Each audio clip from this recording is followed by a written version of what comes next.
24 घंटे के अंदर विशाखापट्टनम में एक बार फिर केमिकल प्लांट से गैस लीक होने की खबर है। रात करीब 11 बजे अचानक गैस का रिसाव देखा गया, लेकिन इस बार प्रशासन तुरंत हरकत में आया और रात में ही 5 किलोमीटर के दायरे में तमाम लोग इलाके से हटाए गए। हालांकि अब रिसाव पर काबू पा लिया गया है। प्रशासन का कहना है कि गैस लीक को निष्क्रिय करने के लिए गुजरात से आई पीटीबीसी केमिकल का इस्तेमाल जब तक नहीं किया जाता है तब तक, यानी अब 2 दिनों तक, हटाए गए लोग अपने घर में वापस न लौटे। गैस को निष्क्रिय करने की अगुवाई पुणे से आई एनडीआरएफ एक्सपर्ट की टीम कर रही है। गौरतलब है कि गुरुवार देर रात एक बार गैस लीक ने विशाखापट्टनम में हड़कंप मचा दिया था। एलजी पॉलीमर फैक्ट्री में दोबारा स्टाइरिन गैस का रिसाव हुआ। फायर विभाग के अफसरों के मुताबिक गुरुवार को जिस टैंकर से रिसाव के कारण हादसा हुआ था उसी टैंकर से फिर गैस रिसने लगा। इसके बाद बिल्कुल देर न करते हुए प्रशासन तुरंत हरकत में आया। फायर ब्रिगेड की लगभग 60 गाड़ियां और कई कर्मचारी बचाव में लग गए। कोरोना वायरस का कहर, लॉकडाउन की आफत और रोजगार के ठप होने की सबसे अधिक मार गरीब मजदूरों पर पड़ी है। लॉकडाउन की वजह से काम बंद हुआ तो लाखों की संख्या में मजदूर जहां थे वहीं रुक गए। कुछ ज्यादा दिन नहीं रुक पाए तो पैदल ही घर के लिए रवाना हो गए। ऐसे ही करीब 16 मजदूर जो घर पहुंचने की आस में पैदल ही रवाना हुए थे, एक हादसे का शिकार हो गए हैं और उनकी मौत हो गई है।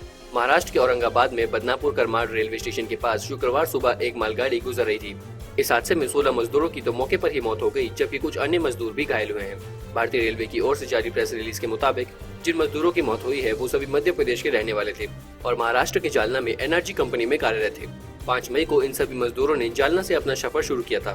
पहले ये सभी सड़क के रास्ते आ रहे थे, लेकिन औरंगाबाद के पास आते हुए इन्होंने रेलवे ट्रैक के साथ चलना शुरू किया।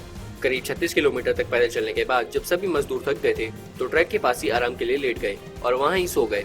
इसमें से 16 लोग ट्रैक पर सोए, 2 बराबर में और बाकी कुछ 3 दूरी पर सोए। इनमें से 16 की मौत हो गई है, बाकी जो घायल हैं उन्हें अस्पताल पहुंचाया गया है।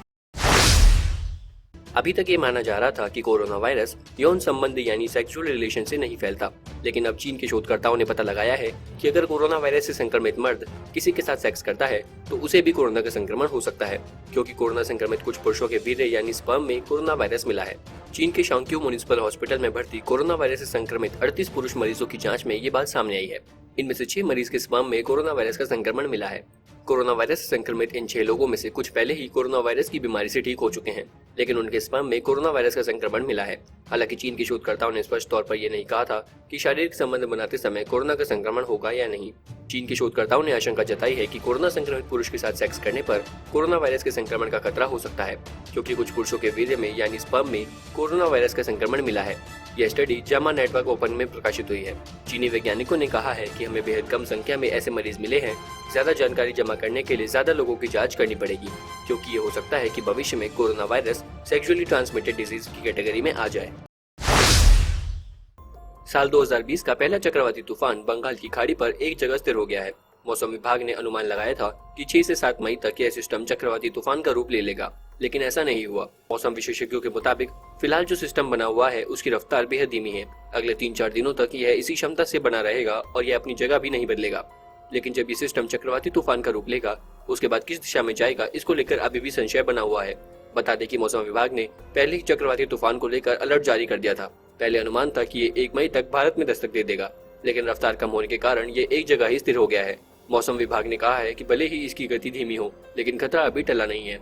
उत्तरी अंडमान सागर और इसके तटे बंगाल की खाड़ी पर बना निम्न दबाव का क्षेत्र बीते 24 घंटों में एक ही स्थान पर बना हुआ है। न ही ये प्रभावी हुआ है और न ही इसने अपना स्थान बदला है। मौसम वैज्ञानिकों के अनुसार इसकी मुख्य वजह है मॉडर्न जूलियन ऑसिलेशन की दायरे में कमी और इसका हिंद महासागर क्षेत्र से दूर 5वें और 6ठे चरण में पहुंचना। इसके अलावा वर्टिकल विंड शेयर भी कुछ मजबूत हो रही है। समुद्र की सतह लगातार गर्म होने के कारण मौसम सिस्टम बना हुआ है। ऐसी ही और भी कई खबरें सबसे पहले पाने के लिए जुड़े रहें हमारे साथ। सब्सक्राइब करें हमारा चैनल ऐसी ही लेटेस्ट और इंटरेस्टिंग खबरों के लिए।